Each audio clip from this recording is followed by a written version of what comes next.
राजगुरु।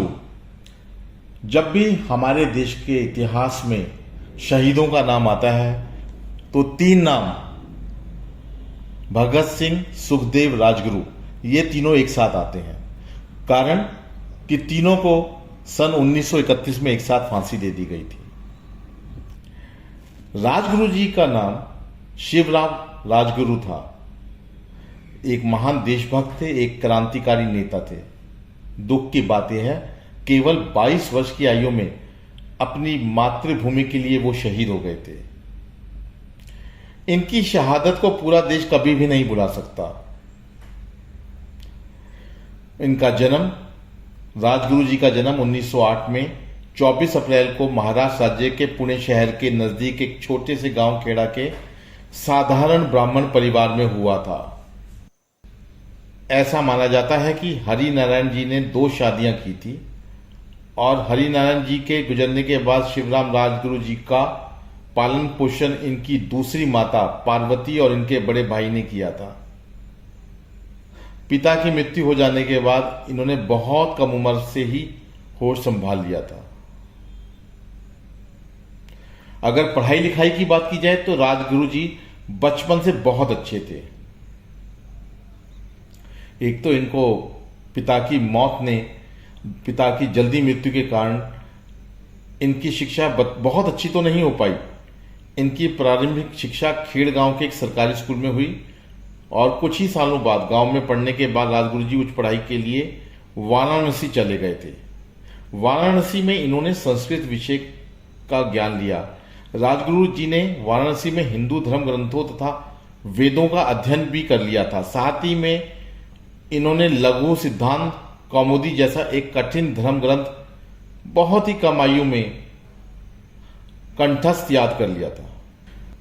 राजगुरु जी को जब वाराणसी में पढ़ाई कर रहे थे तभी उनकी मुलाकात कई देश के उस वक्त के क्रांतिकारियों से हुई थी। कहते हैं कि राजगुरु जी ने बचपन में ही आजाद जंग की ललक थी। राजगुरु जी ने वाराणसी में एक क्रांतिकारी दल के सदस्य बन गए थे। उस क्रांतिकारी दल का नाम था Hindustan socialist republican association, HSRA। Rajguru ji क्रांतिकारी दल के प्रमुख सदस्य चंद्रशेखर आजाद जी से बहुत ही प्रभावित थे, जिसके कारण उन्होंने Hindustan socialist republican association join किया था। ये जो हम HSRA की बात कर रहे हैं, इसका पहले नाम HRA था, हिंदुस्तान रिपब्लिकन आर्मी। इस पार्टी का, हिंदुस्तान रिपब्लिकन आर्मी का पार्टी का गठन कानपुर में 1924 में किया गया था। लाला हरदयाल जी ने दल की स्थापना में महत्वपूर्ण भूमिका निभाई थी। लाला हरदयाल जी वो हैं जिनका के गदर पार्टी के साथ नाम जोड़ा जाता था और गदर पार्टी के वो संस्थापक भी थे।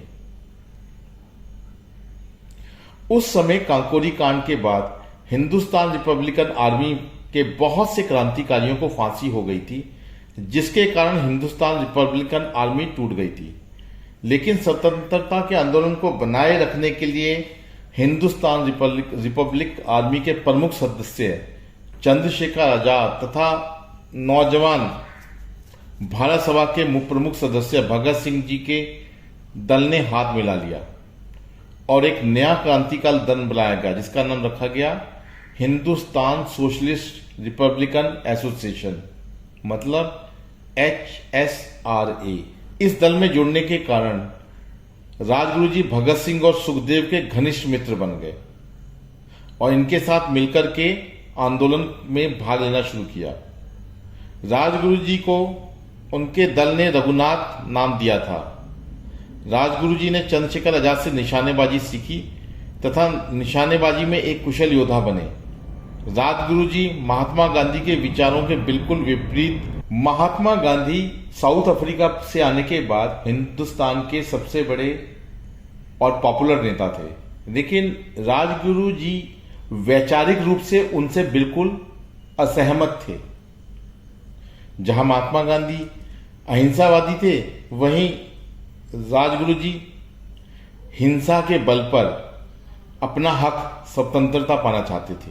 1928 में अंग्रेजों ने भारतीय राजनीति में सुधार लाने के लिए साइमन कमीशन नियुक्त किया था। अब देखो, इस साइमन कमीशन तो इन्होंने अपॉइंट कर दिया था अंग्रेजों ने, लेकिन इस कमीशन में सारे ही सदस्य जो थे वो गोरे थे। किसी भी भारतीय नेता को साइमन कमीशन में शामिल नहीं किया गया था, जिसके कारण इस साइमन कमीशन का पूरे भारतवर्ष में विरोध हुआ था। लाला लाजपत राय जी ने इस साइमन कमीशन का भी विरोध किया था। लाला लाजपत राय जी ने साइमन कमीशन के बहिष्कार में बहुत बड़ा आंदोलन किया। इस आंदोलन में जिसने भी भाग लिया था उन पर अंग्रेजों ने लाठीचार्ज किया। लाठीचार्ज होने के कारण लाला लाजपत राय जी आहत हुए, उनके सर पर लाठियां लगी और उसी में उनका देहांत हो गया। लाला लाजपत राय जी की मृत्यु की खबर सुनते ही HSRA के सदस्यों का खून खौल उठा और उन्होंने लाला लाजपत राय जी की हत्या का बदला लेने के लिए एक योजना बनाई। भगत सिंह, चंद्रशेखर आजाद, शिवराम राजगुरु तथा सुखदेव जी ने जेम्स ए स्कॉट को मारने की योजना बनाई, क्योंकि जेम्स ए स्कॉट ने ही लाठीचार्ज करने का आदेश दिया था। राजगुरु जी के साथी जयगोपाल जी जेम्स ए स्कॉट को पहचान सकते थे। राजगुरु तथा अन्य साथियों ने योजना बनाई थी कि जैसे ही जयगोपाल जी जेम्स ए स्कॉट की तरफ इशारा करेंगे, हम जेम्स स्कॉट को वहीं मार देंगे। योजना के अनुसार 17 दिसंबर 1928 को राजगुरु और भगत सिंह जी कोतवाली के सामने चल रहे थे और जयगोपाल अपनी साइकिल ठीक करने का नाटक कर रहे थे। जैसे ही कोतवाली से एक पुलिस बाहर आया तो जयगोपाल ने उसकी तरफ इशारा किया और राजगुरु ने बिना सोचे समझे उसके माथे पर एक गोली चला दी और भगत सिंह ने भी उसमें 3-4 गोलियां दाग दी। बाद में राजगुरु तथा उनके साथियों को पता चला कि पुलिस वाले को उन्होंने मारा था, उसका नाम जेम्स ए स्कॉट नहीं बल्कि सॉन्डर्स था। सॉन्डर्स की हत्या करने के बाद अंग्रेजों ने पूरे भारत में उनके दोषियों को पकड़ने में लग गए। राजगुरु तथा उनके साथी छिपने के लिए लाहौर छोड़ के भाग गए थे। लाहौर छोड़ने में राजगुरु जी की मदद एक क्रांतिकारी भगवती चरण की पत्नी दुर्गा देवी ने की थी। राजगुरु जी के साथी हावड़ा में छिप गए थे और राजगुरु जी वाराणसी वापस आ गए थे। उन्होंने वाराणसी में RSS राजगुरु और उनके साथी ने पूरी तरह से अपना वेश बदल लिया था, जिससे कि अंग्रेज उन्हें पहचान न सके।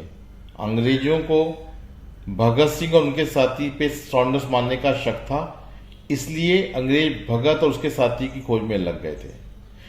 30 सितंबर 1929 को राजगुरु जी जब पुणे जा रहे थे तभी रास्ते में अंग्रेजों ने उन्हें पकड़ लिया। उनके साथी भगत सिंह और सुखदेव जी को भी पकड़ लिया था। सॉन्डर्स की हत्या करने के जुर्म में 23 मार्च 1931 को राजगुरु जी को फांसी दी गई। इस दिन हमारे देश की जीत हुई थी, क्योंकि राजगुरु जी और उनके साथी हंसते हंसते देश के लिए शहीद हो गए थे। सुखदेव जी का जन्म 15 मई 1907 को हुआ था। पिता रामलाल और माता जी का नाम श्रीमती लल्ली देवी था।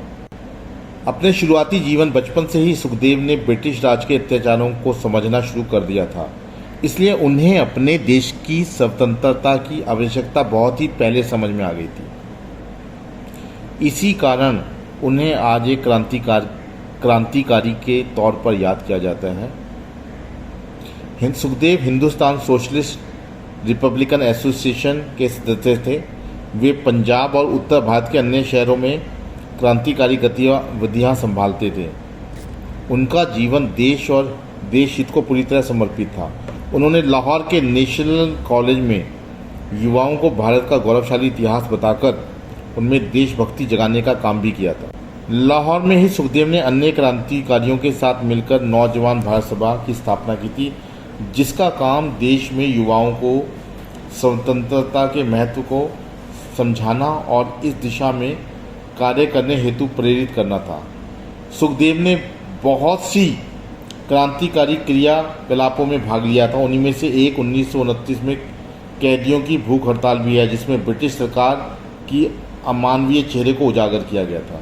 हालांकि सुखदेव को भारतीय स्वतंत्रता संग्राम में हमेशा उस घटना के लिए याद किया जाता है और किया जाता रहेगा जिसमें देश में तत्कालीन सामाजिक और राजनीतिक परिप्रेक्ष्य को ही बदल कर रख दिया था। वह थी सुखदेव, राजगुरु और भगत सिंह की फांसी, जो कि उन्होंने सोच समझ कर चुना था। और सच में सुखदेव की फांसी देश के लाखों युवाओं को देश हित के लिए जान हित देने के हेतु प्रेरित किया। सुखदेव को फांसी लाहौर षड्यंत्र के कारण दी गई थी, जबकि भगत सिंह और राजगुरु पर अन्य मुकदमे चल रहे थे, लेकिन इनके लिए फांसी का समय एक ही निर्धारित किया गया था।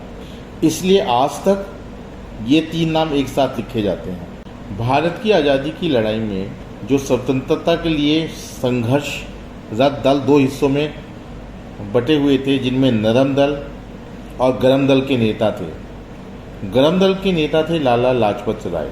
जब 1928 में साइमन कमीशन आया कि भारत में किस तरीके से राजनीतिक बदलाव दिया जाए अंग्रेजों के द्वारा, लेकिन इस कमीशन में सारे गोरे सदस्य थे, किसी भी भारतीय को इसका सदस्य नहीं बनाया गया। तो लाला लाजपत राय एवं अन्य कई बड़े नेताओं ने इसका विरोध किया और लाला लाजपत राय ने एक बहुत बड़ा आंदोलन भी चलाया। उसी आंदोलन के दौरान लाठीचार्ज दिया गया। तभी जेम्स स्कॉट ने वहां लाठीचार्ज शुरू कर दिया, जिसके कारण लाला लाजपत राय जी की कई चोटें आईं और उनका देहांत हो गया।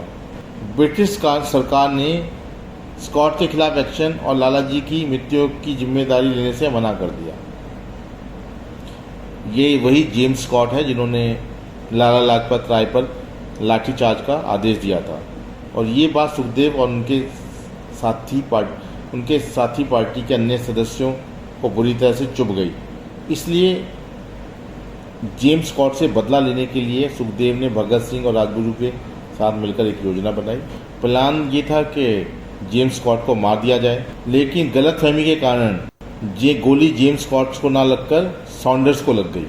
सॉन्डर्स की हत्या के बाद लाहौर से पुलिस ने हत्या के आरोपियों की खोज शुरू कर दी। ऐसे में इन क्रांतिकारियों के लिए यहाँ रुककर अपनी पहचान छुपाए रखकर मुश्किल हो रहा था। ऐसे में पुलिस से बचकर भागने के लिए सुखदेव ने भगवती चरण वोहरा की मदद मांगी, जिसमें भगवती चरण वोहरा ने अपनी पत्नी, जिनका नाम दुर्गा था और जो क्रांतिकारियों के लिए दुर्गा भाभी नाम से विख्यात थी, और अपने बच्चे को की जान जोखिम में डालकर उनकी मदद की। इस तरह से भगत सिंह वहाँ से बच निकले और कालांतर में सुखदेव को इस पूरे प्रकरण के कारण ही लाहौर षड्यंत्र में सह आरोपी बनाया गया।